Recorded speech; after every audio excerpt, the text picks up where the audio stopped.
Bismillahirrahmanirrahim. Assalamualaikum warahmatullahi wabarakatuh. Perkenalkan, nama saya Arif Sulistawan dengan NIM 210205602037 dengan mata kuliah ototronik. Judul ujian tengah semester. Nah, di sini ada dasar listrik pada kendaraan motor. Sistem kelistrikan pada motor adalah komponen vital yang mengatur pengoperasian semua sistem elektronik dan elektrik pada kendaraan motor. Berikut adalah beberapa komponen dasar dalam sistem kelistrikan motor. Yang pertama itu ada baterai atau aki. Aki adalah sumber listrik utama pada motor. Ini menyimpan energi dalam bentuk kimia dan menghasilkan listrik untuk menghidupkan motor dan sistem lainnya saat mesin tidak berjalan. Kedua, kelistrikan pencahayaan. Ini mencakup lampu depan, lampu belakang, lampu rem, lampu sein, dan lampu lainnya. Ini diatur oleh saklar dan sistem kabel yang terhubung ke sistem daya utama. Yang ketiga itu fuse, saklar pengaman. Fuse adalah komponen penting dalam sistem kelistrikan untuk melindungi perangkat elektronik dan listrik dari korsleting atau kelebihan arus.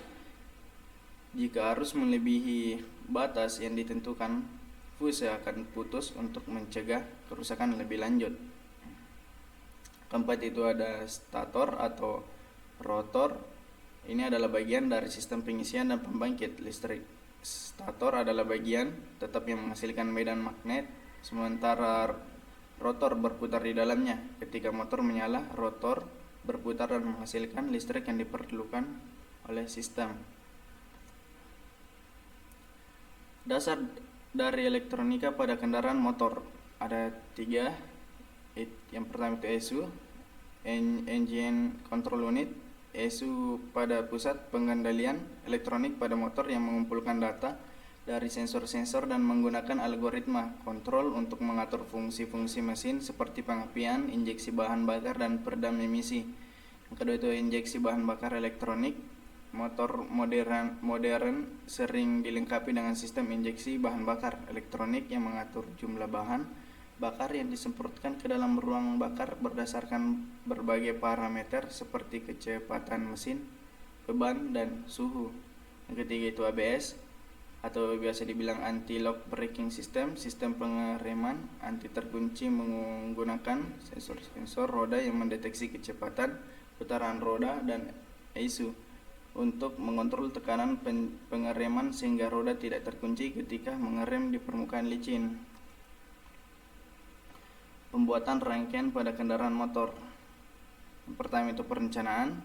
Merencanakan rangkaian yang akan dibuat. Ini melibatkan identifikasi fungsi-fungsi yang ingin diatur oleh rangkaian tersebut seperti pengapian, sistem injeksi bahan bakar, pencahayaan, dan lain-lain.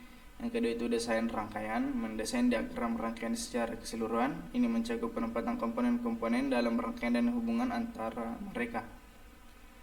Desain ini dapat dibuat menggunakan perangkat lunak desain elektronik seperti CAD, komputer aided desain. Yang ketiga itu pemilihan komponen. Memilih komponen-komponen yang akan digunakan dalam pembuatan rangkaian. Komponen-komponen ini termasuk resistor, kapasitor, transistor, IC atau integrated circuit, sensor-sensor, saklar, konektor, dan lain-lain. Pastikan komponen yang dipilih sesuai dengan spesifikasi yang dibutuhkan oleh rangkaian. Pembuatan rangkaian. Mulailah untuk memasangnya dalam rangkaian sesuai dengan desain yang dibuat sebelumnya. Ini melibatkan penyolderan komponen-komponen ke papan sirkuit atau PCB, atau pembuatan rangkaian menggunakan breadboard untuk prototyping. Kemudian pengujian dan debugging integrasi dengan kendaraan. Sambungkan rangkaian ke sumber daya dan uji setiap fungsi secara individual. Jika terjadi masalah atau kesalahan dalam operasi, lakukan debugging untuk mengidentifikasi dan memperbaiki masalah tersebut. Ketiga itu mengintegrasikannya dengan kendaraan motor. Ini melibatkan pemasangan rangkaian ke tempat yang sesuai dalam kendaraan motor dan menghubungkan dengan sistem kelistrikan yang ada. Sistem kontrol otomatis pada kendaraan motor ada 5. Sistem pengendalian stabilitas elektronik ESC menggunakan sensor untuk mendeteksi kondisi pengendara yang ekstrim seperti kehilangan traksi atau slip roda dan secara otomatis mengatur pembangkit tenaga atau pengereman pada roda tertentu untuk memperbaiki stabilitas kendaraan. Kedua itu sistem anti peluncuran launch control. Sistem ini memungkinkan kendaraan untuk meluncur dari posisi diam dengan optimal untuk meningkatkan akselerasi dan traksi. Ini mengontrol pengaturan mesin dan transmisi secara otomatis untuk menghindari kehilangan traksi. Ketiga itu sistem pengendalian tekanan dan TPMS menggunakan sensor di setiap ban untuk memantau tekanan udara ban secara real time. Jika tekanan udara turun di bawah ambang batas aman, sistem ini memberi peringatan kepada pengemudi atau bahkan melakukan penyesuaian tekanan secara otomatis.